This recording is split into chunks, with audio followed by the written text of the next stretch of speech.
let's give 5 minutes for everyone so they can join, and then we can begin.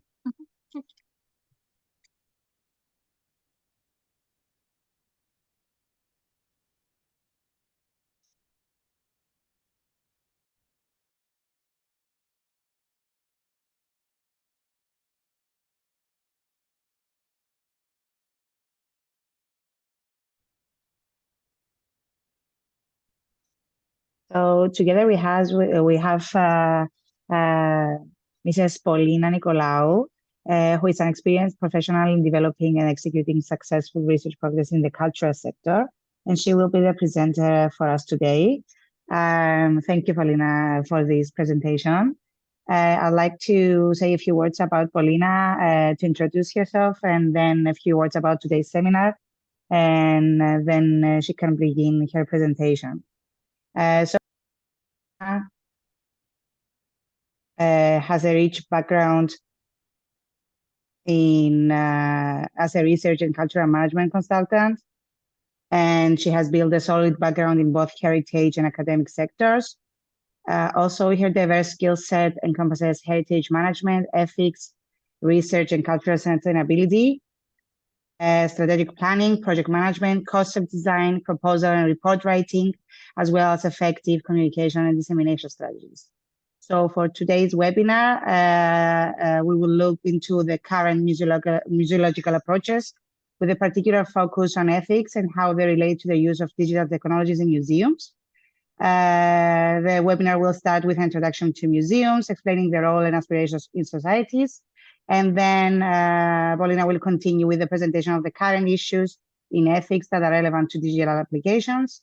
And finally, the audiences of museums will be discussed and presenting data collected through the ReInHerit research done so far. So, Polina, the floor is yours. You can start your presentation. Thank you, Kristalla. Let me just share my screen. Can you hear me okay?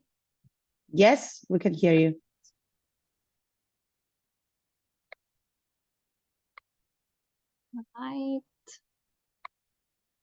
Right.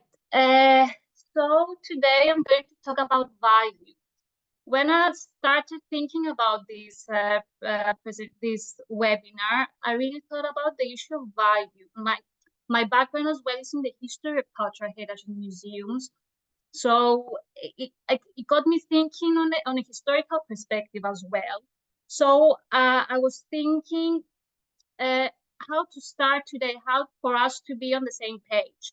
At the moment, I'm a research associate at the Bank of Cyprus Cultural Foundation. So I'm trying to give both perspectives, from the academic perspective and the practical everyday work at museums. So first, let's start. What is a museum? There was a lot of debate in the past couple of years, 3 years, even before the COVID, of what is a museum and about changing the museum definition. And after a lot of debate, a lot of consultations, we have a new definition, which is a museum is a not-for-profit permanent institution in the service of society that researches, collects, conserves, interprets, and exhibits tangible and intangible heritage. It is open to the public, accessible and inclusive, and museums foster diversity and sustainability. They operate and communicate ethically, professionally, and with the participation of communities, offering varied experiences for education, enjoyment, reflection, and knowledge sharing. This definition was approved in the Extraordinary General Assembly of ICOM, the International Council of Museums, in August 2022, after an open consultation with the different committees, national, international, alliances, and so on.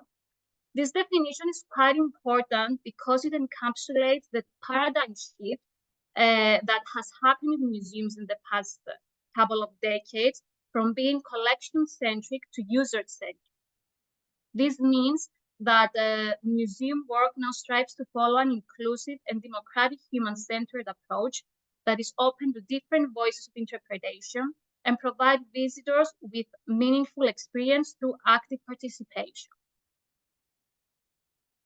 The increasing use of different types of digital technologies, either called emerging or smart now, in the communication of heritage to various audiences has been linked to this paradigm shift, as they are considered to provide the means for achieving the museum's purpose.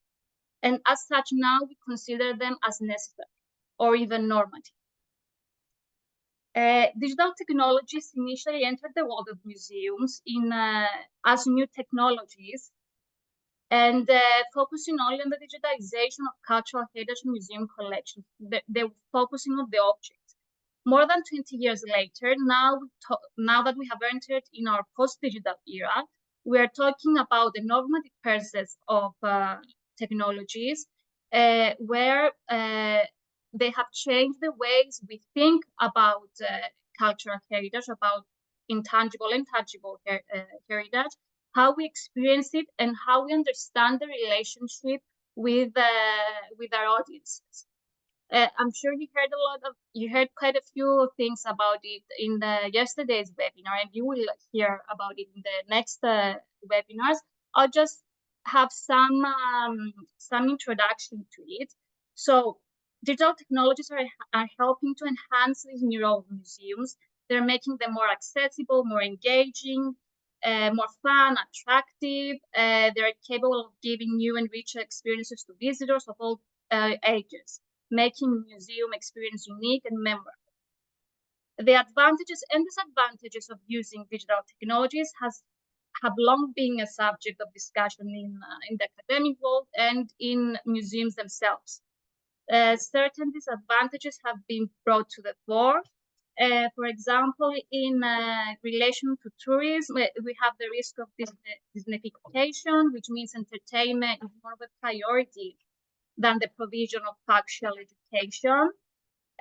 Concerns have been raised whether they can distract visitors or isolate them from the social surroundings and limit their interaction with other visitors. Another issue is that of access. Now I will talk a bit about access from the perspective of the museum professionals, where it's a matter of discussion if they have the human or financial resources to implement digital projects, and on the side of the visitors, if they have the digital skills to understand and see the usefulness in the museum settings.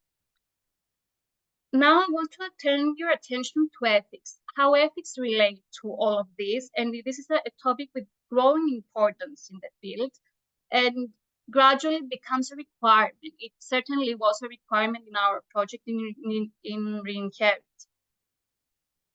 So what do we mean by ethics in museums? I really like this quote by Andromache Gazi, she said in her article, "Museum ethics are about value judgments."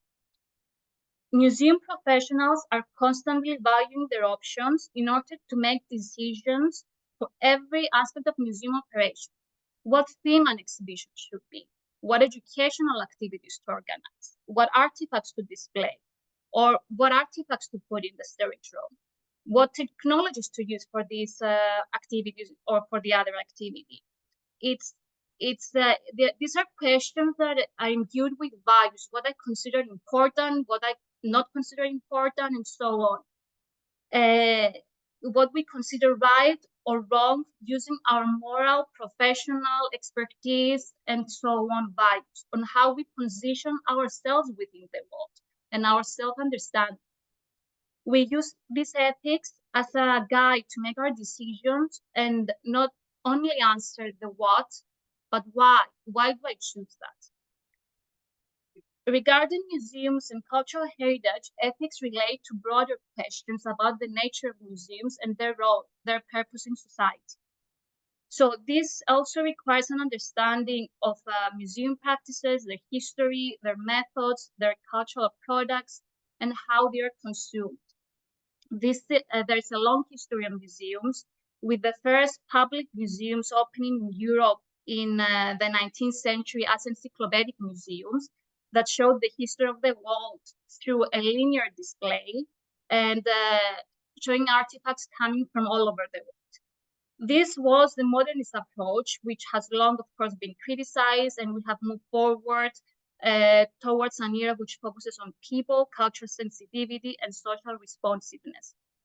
The new museum definition, as I have introduced it earlier, acts as a guidance, as a compass, if you will, of the values pertaining to museums today, what they perceive as their mission and how to achieve it.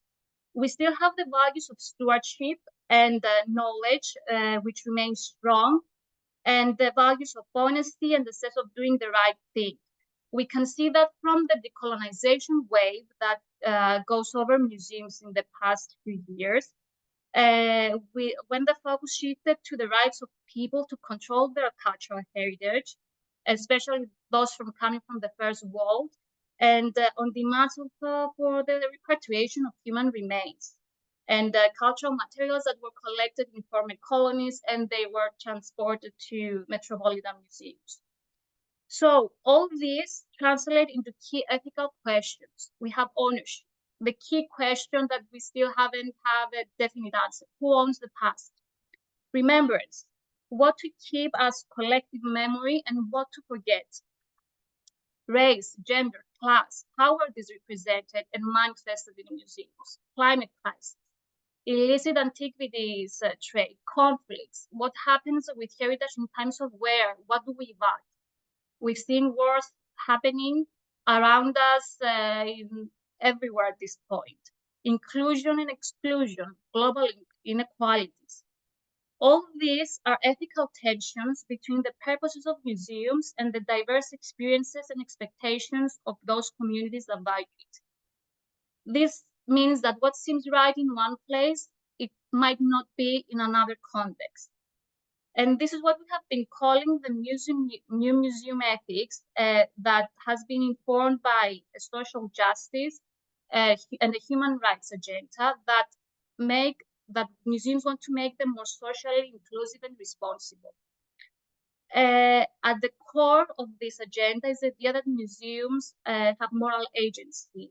It means that they're trying to make a more just and equitable society. We have seen this in the participation of museums in current political activists, from the Black Lives Matter to environmentalists and so on. They have been active parts of these discussions. So key values are diversity. I've said it before, just go through them really quickly. Equity, shared authority, transparency. Transparency is a key issue now, that we have to be open and clear of how we use our money, where we've got our collections from, and so on. What does it mean? It means new modes of democratic participation, rethinking of how we include people, reflecting on the hows and the whys, and how they impact people and societies. In this context, digital technologies are not neutral tools that can be used in the service of museums.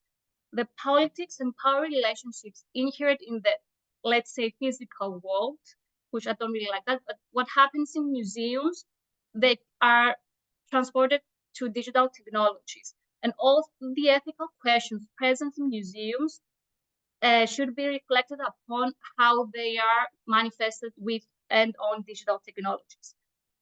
So a few of these issues that might be found in, I will go through them.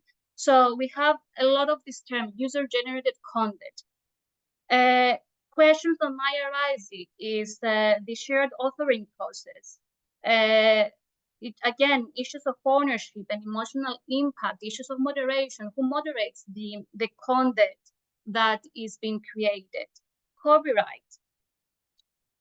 We've got the online access of museum work. What about repurposing the object? Who has access to it?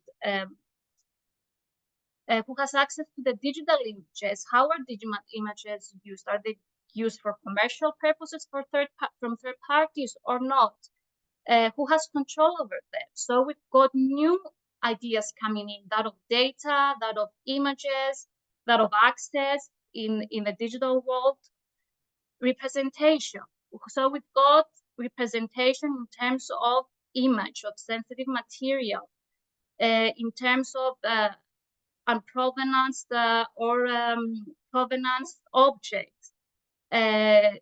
This means that we have to include the object's context to show that where it came from, the means that we got it. Questions are what to represent, who to represent, how to represent them. Are stereotypes being reproduced? A big discussion is a discussion around games, where they mix archaeological facts with fiction or biased representation of communities. So they might seem real, but are they? Are those who play the game aware of that? Digital items, let's go next to the cloud. Are stored on network servers, which are shared places, and then we have the issues of privacy, security, access, cost. We've got culturally sensitive information, keeping information from the users. How ethical is that? That's a big question as well. And compliance, again, a word that we have used and heard quite a lot. So we've got issues of security with compliance. You have to be compliant with the regulations. Is that application I'm using following GDPR, for example? Have we got consent? Have we have security measures appropriately taken? So all these issues are multifaceted, are iterative. They require a reflective process of interrogating the impacts, the benefits, and implications of digital technologies in our research and development. So I will talk about practicalities, and I'll start from the less practical thing, but it's quite important. It's the ICOM Code of Ethics. So all museums, they have to follow these principles set by ICOM Code of Ethics, which is currently under reconsideration. Of course, national, international, European laws and charters are above, but this is something like a professional code that we have to abide by.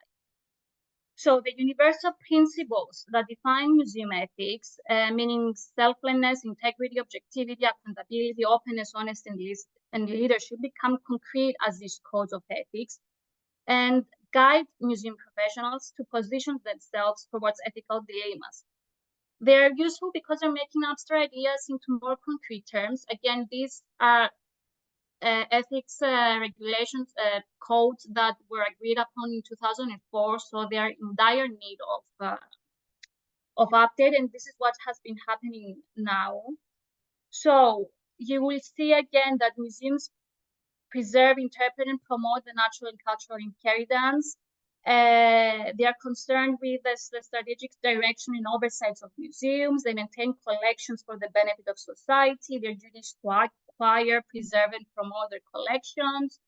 Their collections are a significant public inheritance. Third, they hold primary evidence for establishing knowledge. This comes a lot as a no modernist idea, but of evidence and factual knowledge. They provide opportunities for the appreciation, understanding, and promotion of heritage. They have this duty to develop the educational role of museums. They provide opportunities for other services, like they're using specialist skills and physical resources that have a far broader application than in a museum. They work in collaboration with communities to reflect on their heritage and show them. They must operate in a legal manner so that the museum must conform fully to international, regional, and national and local legislation, and they operate in a professional manner. So members of the museum profession should observe accepted standards and laws. They should safeguard the public against the illegal or unethical professional conduct. This gives us the ethical context in which museums are currently operating. And we need to think how digital technologies fit into all of these principles as per the examples I've shown earlier. Now, I want to talk a bit about AI. And the AIs, you'll hear more about it in the next webinars. And what are the ethical considerations about it? And we have already started, the European Union has already started creating guidelines and how to regulate, let's say. So in 2019, the high-level expert group on artificial intelligence was set up by the European Commission and published the ethics guidelines for trustworthy artificial intelligence. The third chapter of those guidelines contains an assessment list to help assess whether the AI system that has been developed, deployed, procured, or used adheres to these requirements. Practitioners derive the most value from this assessment list. It's a very useful assessment list. I have used it when we had to discuss about the ethics requirements in the project. By actively engaging with the questions raises, and the aim is to reflect on what have done and what you need to do to minimize any risk that and their impact that might emerge from the use of AI. It's important to go through a bit the ethical principles and requirements, because these are the things that we have to constantly think in order for an AI system to be lawful, be compliant, meaning with all the regulations, be ethical, respecting the ethical principles and values as we have already discussed them, and be robust from a technical point of view. So these 7 ethical principles and requirements, let's say, are based on fundamental human rights as enshrined in the Charter of Fundamental Rights of the European Union, the so-called EU Charter, and other relevant international human rights law. So the first one is the respect for human agency and oversight. This means that human beings must be respected to make their own decisions and be empowered to carry out their own actions. The respect for human agency encapsulates 3 more specific principles, which is autonomy, dignity, and freedom. Then we have the technical robustness and safety, meaning that every system needs to be resilient, needs to be secure, needs to make sure that any intentional harm on human beings must be minimized and prevented, and the environment as well. We have to remember that. Then we've got privacy and data governance. And so people have the right to their privacy and the data protection, and this should be respected at all times. Then we've got transparency. The purpose, the inputs and operations of AI programs should be knowable and understandable to all of its stakeholders. Then we've got diversity, non-discrimination, and fairness. So all people should be given equal rights and opportunities, and should not be advantaged or disadvantaged undeservedly.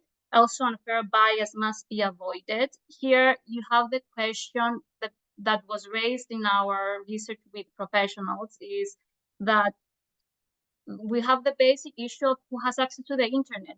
We think that everyone has the same access as we have, but that's not the case. So when you start from that basic understanding, then it makes you think a lot of things.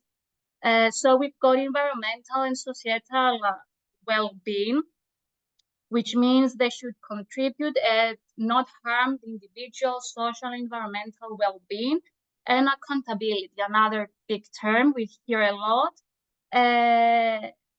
So we need to be able to assess the algorithm. We need to be able to understand, supervise, and control the design and operation of AI-based systems.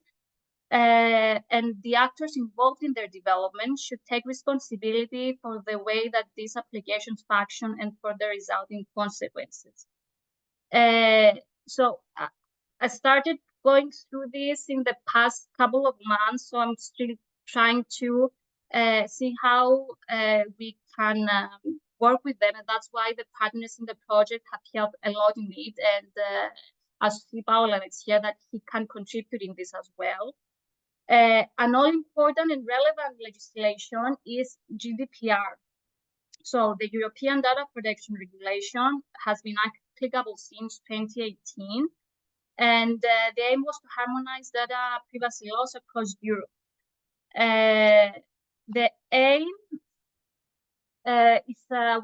this regulation was an essential step to strengthen our rights in the digital age and facilitate business by clarifying the rules and for the companies and public bodies in this digital single market. More practically, you see it every day when you open a website and you have that cookies notification or telling you how they were processing your data or asking your consent to be photographed, and so on and so on. So it has become so much part of our lives already.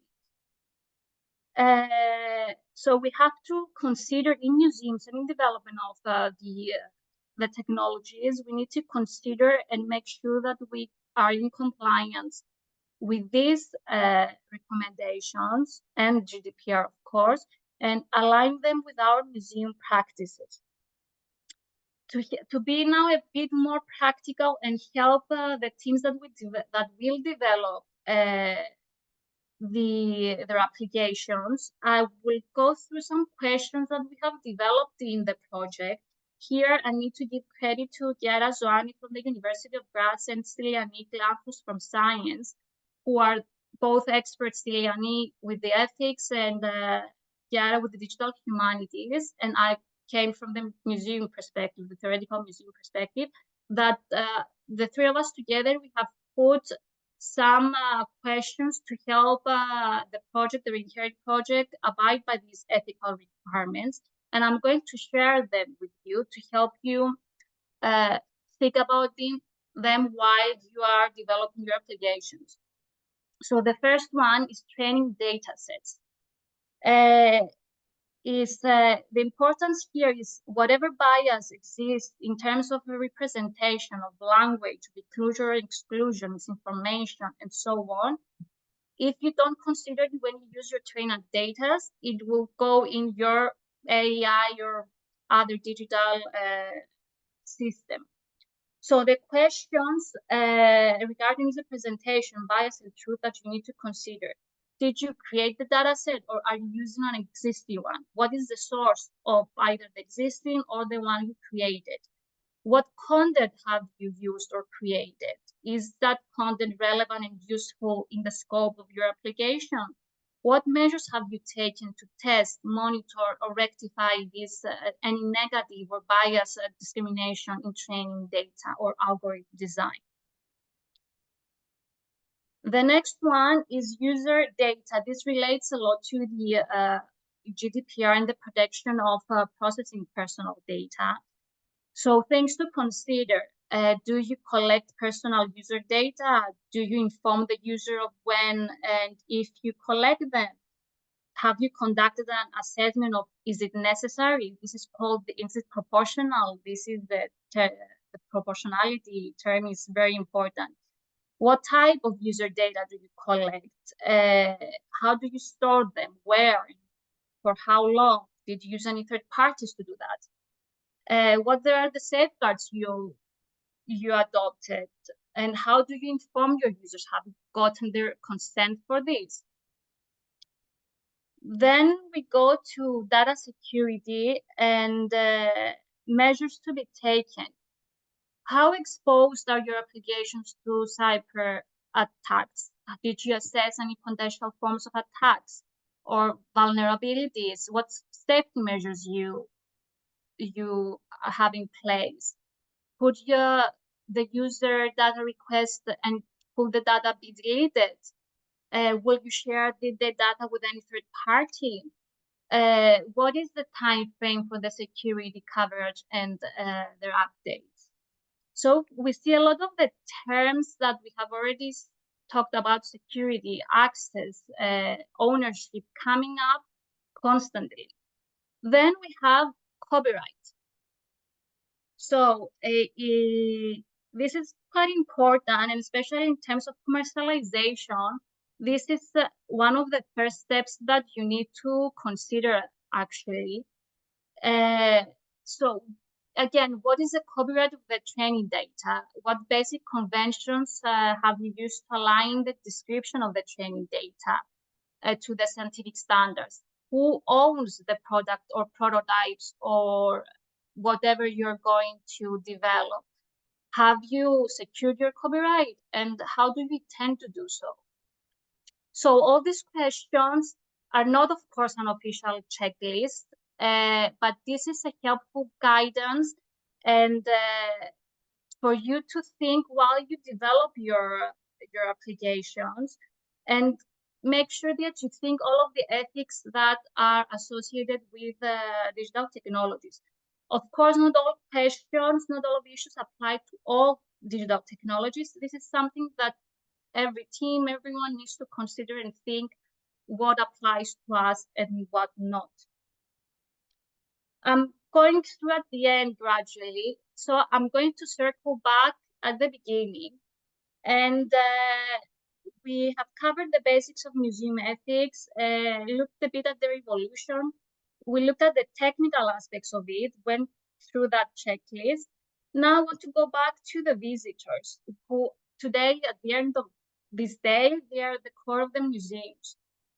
And as museums try to be relevant and connected to society, they are always trying to find new ways to interact with people and convey ideas in a meaningful ways, expand their cultural diversity, contribute to well-being and social cohesion. So this, you see here, this is the entrance to the Bank of Cyprus Cultural Foundation. This is in the main hall, let's say. So here you'll see what visitors do. They have memorable experiences, they participate in activities, they might share ideas about what they see. It is important to highlight that communities are diverse themselves. When we say that word, we imagine something that is of monolithic entity, but they include different people with different backgrounds and different wants and different needs. And we need to be aware of that when we develop our museum activities, and be very intentional on what we need to achieve and what is the impact of it and to whom.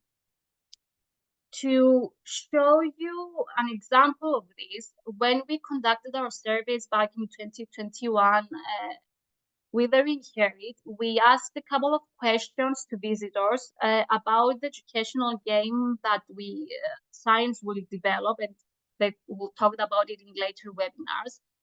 And so we asked what is the motivation to use a game, and we had options, for example, need of competitiveness, relaxation, increase my sense of achievement, improve my knowledge, entertainment, do something social, adventure, curiosity. You will see the more red a box is, the more people answer that. So you've got the first column, young users, let's say from 18 to 29, the medium age users, very broadly in the 30s, 40s, and 50s, and the older users. So the older users, most of them said about curiosity. But when we look at the younger users, all of these, some of them said in entertainment, some of them improved my knowledge. We don't have that much difference between them, especially between the entertainment and knowledge. So we've got different needs, different motivations. The same thing is that what would you like for the game to be? Most of the older users replied to improve my knowledge. But again, within the sample was more than 2,000 people across Europe. So we've got very diverse answers, and we can't say that, oh, people want this definitely, and the majority of them want to be connected to others when playing the game, for example, or be site specific or be digital specific. So I think we really need to be aware of that. And to close this presentation, I will leave you with a couple of quotes and few questions to think about. And when I came across with Sebastian Chance, the director of Australia's National Museum of Screen Culture keynote speech, he gave that speech in Icon Prague in August, and he then typed it. You can find it below there. And so this is a print by Kate Crawford and Vlad Joller, if I said correctly, done in 2018. And it is in display in MoMA now, the Museum of Modern Art in New York. And this is how they reflected and about AI. And writing about the artwork Amazonico, they said in their essay, each small moment of convenience, be it answering a question, turning on a light, or playing a song, requires a vast planetary network fueled by the extraction of non-renewable materials, labor, and data. So, and having this in mind, that all this, our talk now, which is based on a digital platform which uses some cloud server somewhere else, all these resources that are needed. So I will finish with Sebastian Chan's thought-provoking questions. So we need to be clear about what change we want our museums to make in our communities before we can appropriately choose the technologies that will help us realize this. So what does your museum actually want technology to do for it? Is it more than greater efficiency, more than new revenue opportunities, more than reaching younger audiences? How might your museum imagine possibilities that were actually unimaginable half a century ago? Who do you partner with to achieve this ethically, sustainably, and in the least extractive manner possible? Thank you. Thank you. Thank you so much, Polina.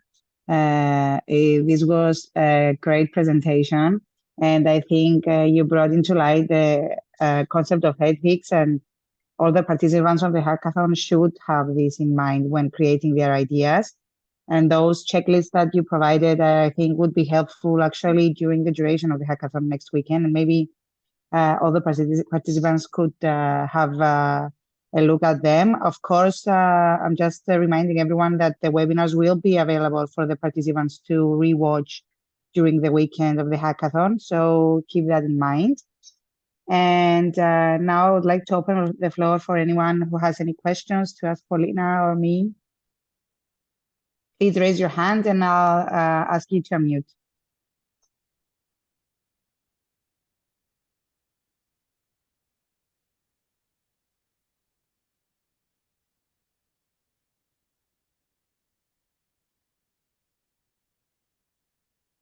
Too much stuff to think, I think. Yeah. And you know, the conversation on ethics is always complicated, especially if you bring AI into the conversation. And new things might have come up since the time I written the presentation. So it's an ever evolving, complex issue. You're right. But since we are talking about applications and games, and users will have to attend these kind of practices, then it's we have to keep it in mind nowadays. It all started with this GDPR compliance, and then it went off. Yeah, exactly.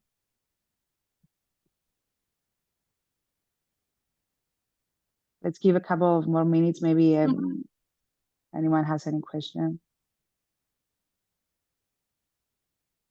Feel free to ask anything, not only about the presentation, but any questions you might have on the hackathon next weekend. I'm here to help as well.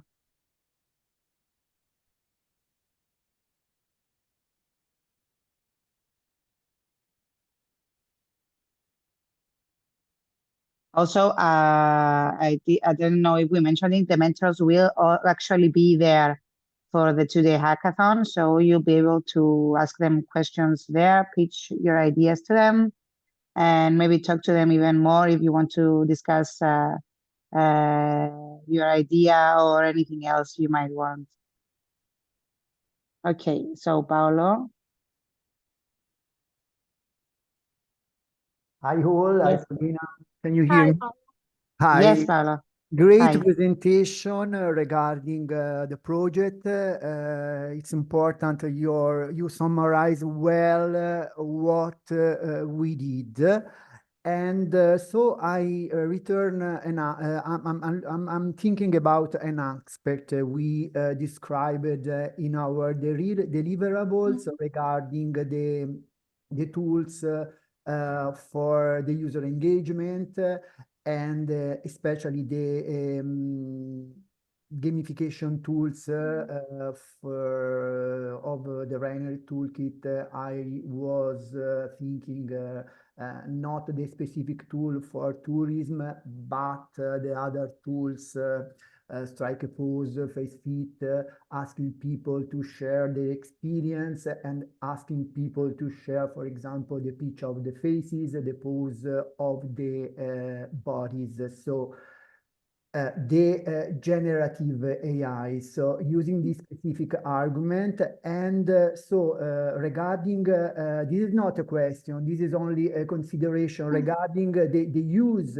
of these tools and how this tool can be usable and can improve the learning experience. So the relationship between these tools to engage people and how to increase the learning experience, the digital learning can be attract or distract.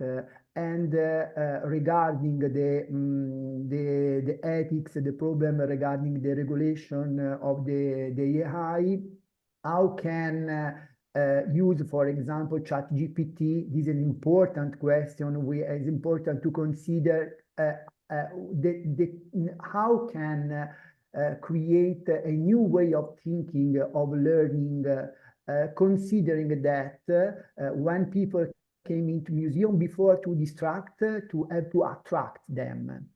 So how can attract them, respect the ethics, and how can invite people to learning more.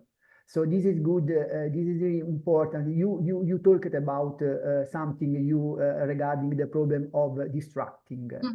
And so maybe also considering the tourism, of course, the problem of tourism is more general than the museum experience, because tourism is museum and all. So, but it's all it's important to consider the learning experience. How can user learn more, and which kind of process we are promoting for the future? Yes, Paolo, thank you. These are all issues that we need to consider, all of us, constantly, and that change of mindset and change of thinking. At least I think that's one of the most important things that we need to do, and to see how we're going to deal with this normative presence of now AI and how it changes our way of writing, our way of thinking, our way of many different things. So our relationship with technologies have changed. So we need to constantly reflect on it and think how we're going to deal with it, really. So yeah.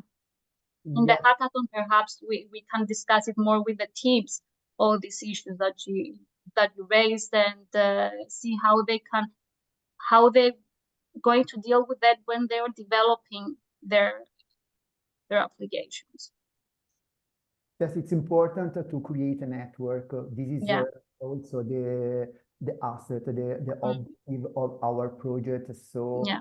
you know that, for example, Nick worked in connection with networks of AI, and now it's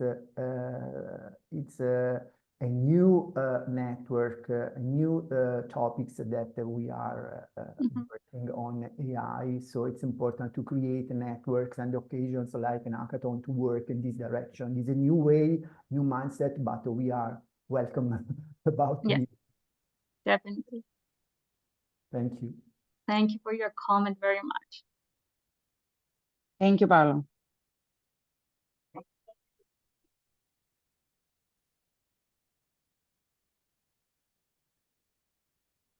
Does anyone else have any question or any comment?